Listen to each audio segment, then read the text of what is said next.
I wanted to share another reading from a course in miracles. Something I opened to this morning while thinking about a specific relationship.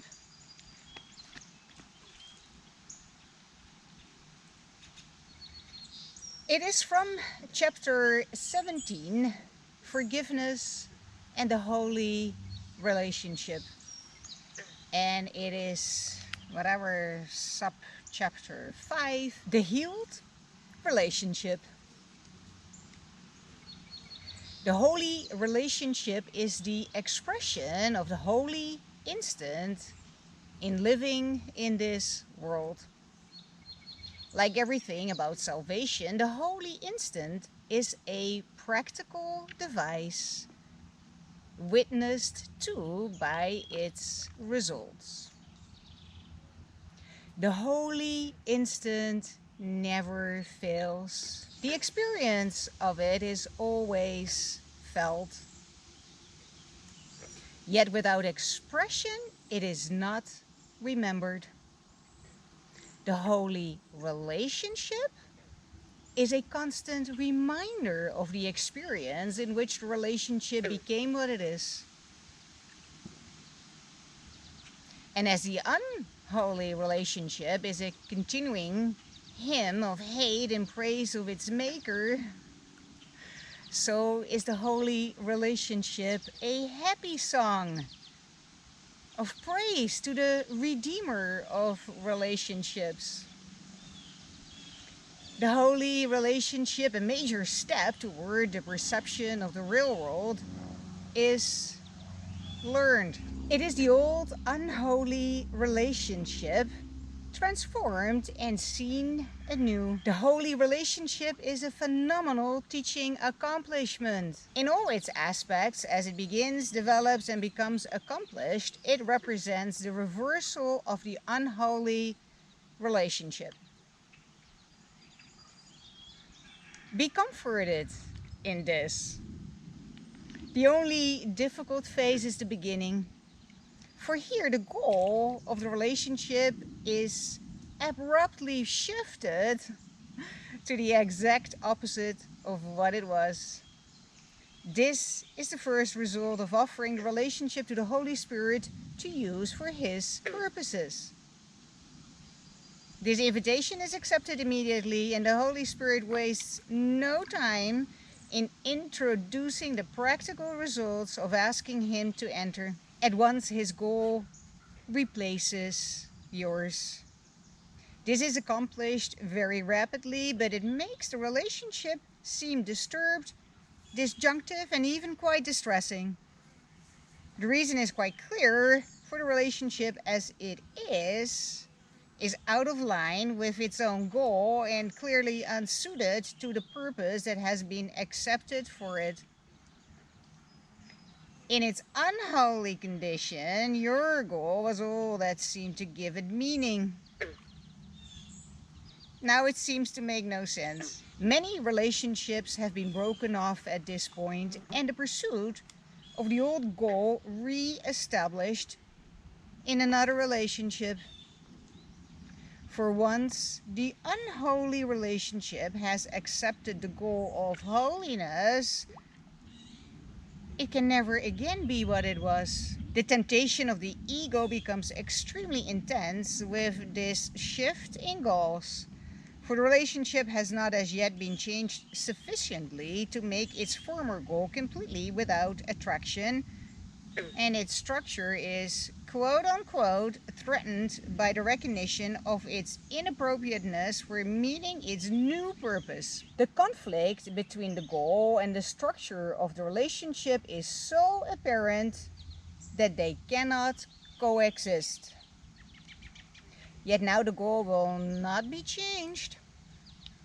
Set firmly in the unholy relationship, there is no course except to change the relationship to fit the goal.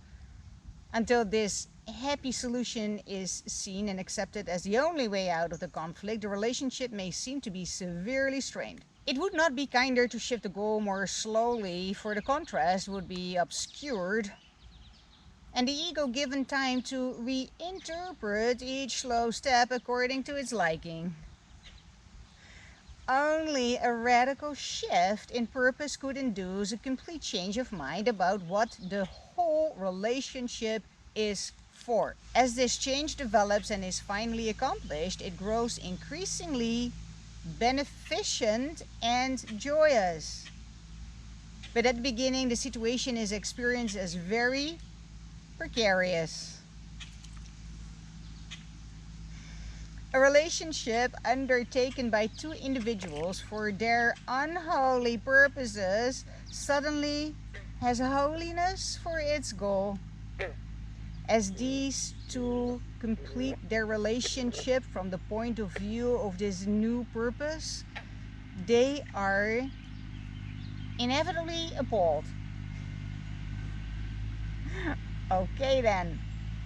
Their perception of the relationship may even become quite disorganized, and yet the former organization of their perception no longer serves the purpose they have agreed to meet. This is the time for faith. You let this goal be set for you. That was an act of faith.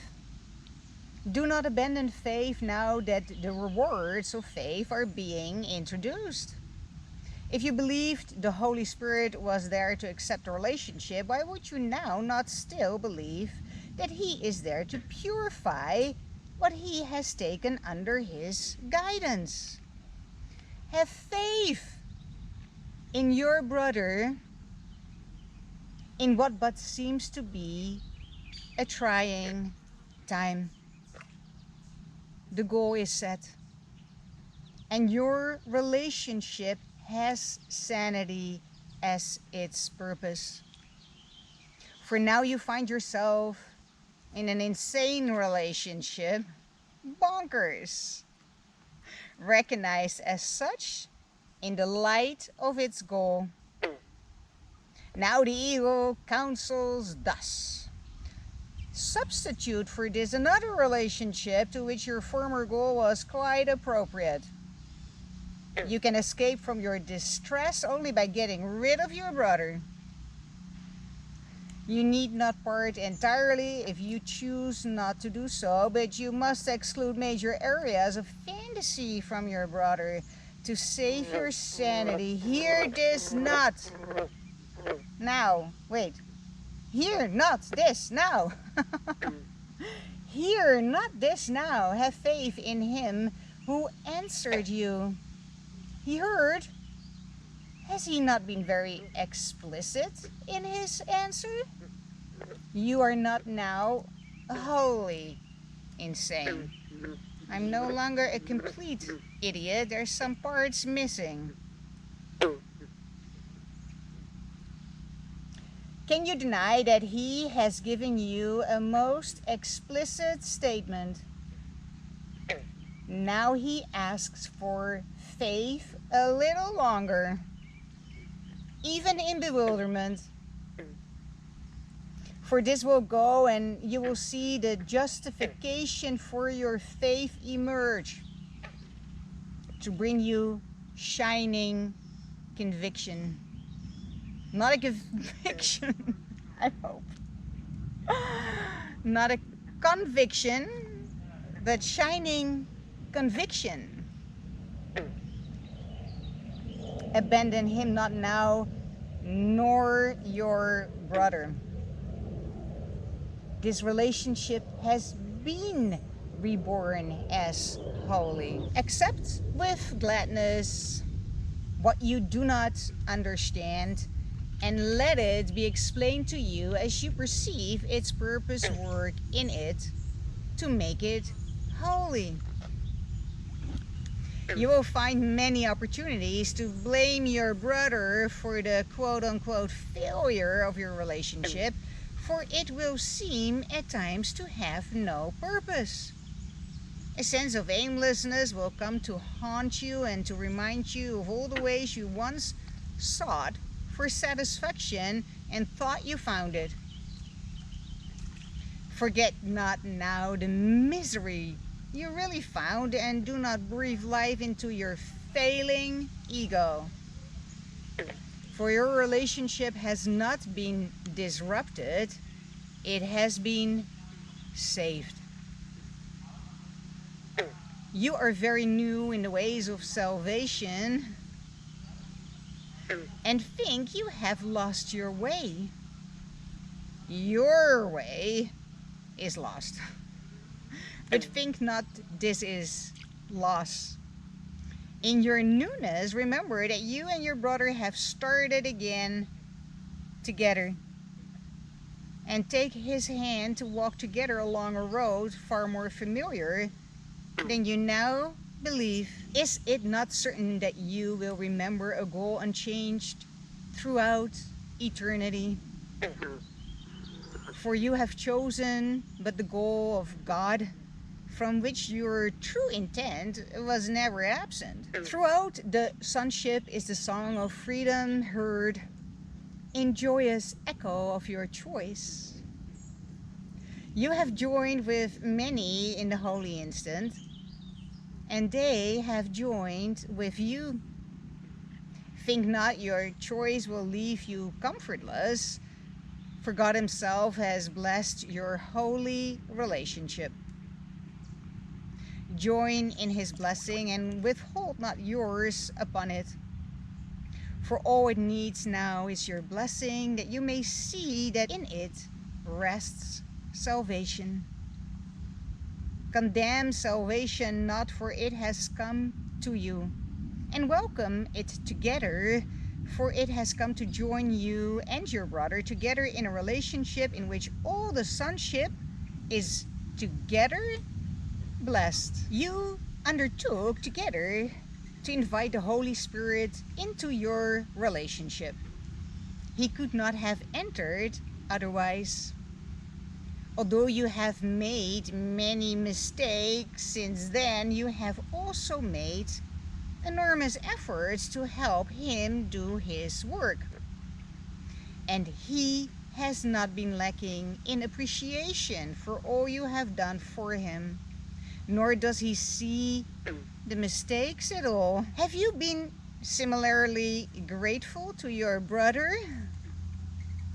Have you consistently appreciated the good efforts and overlooked mistakes? Or has your appreciation flickered and grown dim in what seemed to be the light of the mistakes? Perhaps you are now entering upon a campaign to blame Him for the discomfort of the situation in which you find yourself.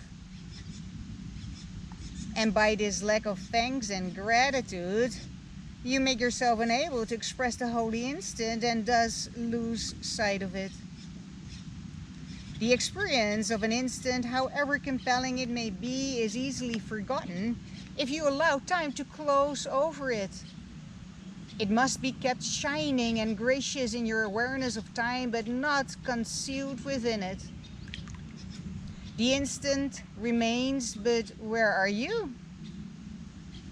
To give thanks to your brother is to appreciate the holy instant and thus enable its results to be accepted and shared.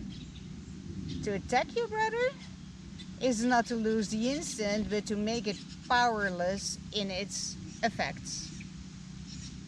You have received the holy instant, but you may have established a condition in which you cannot use it. As a result, you do not realize that it is with you still.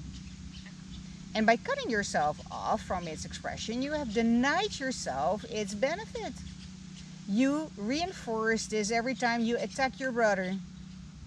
For the attack must blind you to yourself. And it is impossible to deny yourself and to recognize what has been given and received by you. You and your brother stand together in the holy presence of truth itself. Here is the goal together with you. Think you not the goal itself will gladly arrange the means for its accomplishment?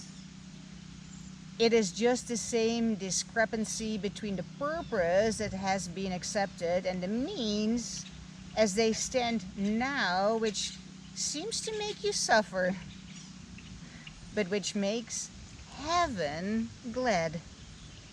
If heaven were outside you, you could not share in its gladness.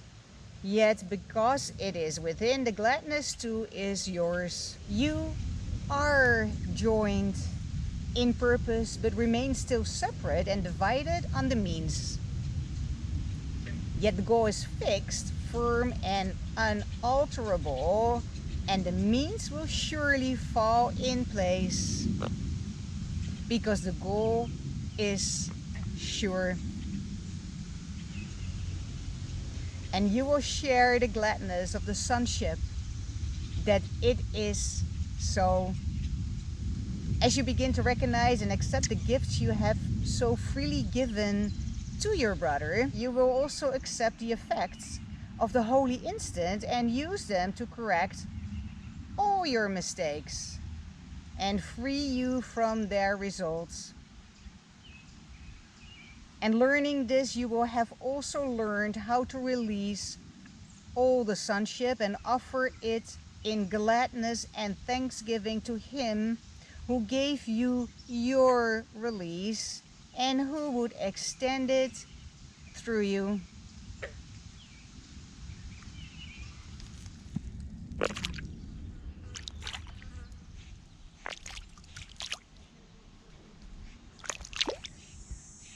Transforming an unholy relationship based on selfishness into a holy relationship dedicated to love and peace and joy and happiness and truth and justice and all the good stuff is something that has been explored in many fairy tales and therefore many Disney movies. Obviously, the Princess and the Frog as a story comes up first, sitting here at this lovely pond with all these frogs. In The Princess and the Frog, a man who through his selfishness and arrogance has turned into a slimy beast can only be rescued and turned back into himself by the kiss of a princess. True love's kiss obviously being a symbol of unconditional love and the ability to see someone for who he truly is despite appearances, despite his projection of himself in a beastly manner. Another classic, obviously, is Beauty and the Beast. Same story, slightly different characters, but again, only true love can save him from himself.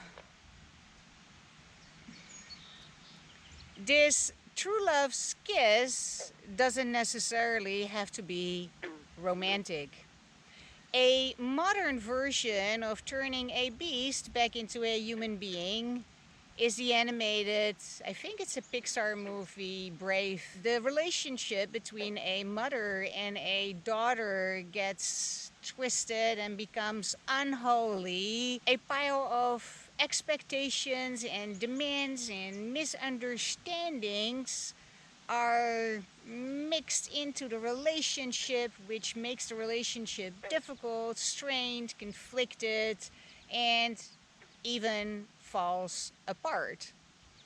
And it is through the journey of finding one another again in love that the mother, who turns into a bear, mama bear, is transformed back into her true form, the loving, caring mother. Not all relationships that are transformed from unholy relationships into holy relationships need to be romantic in nature, and true love's kiss is obviously a metaphor for unconditional love and doesn't need to lead to sex. That's optional.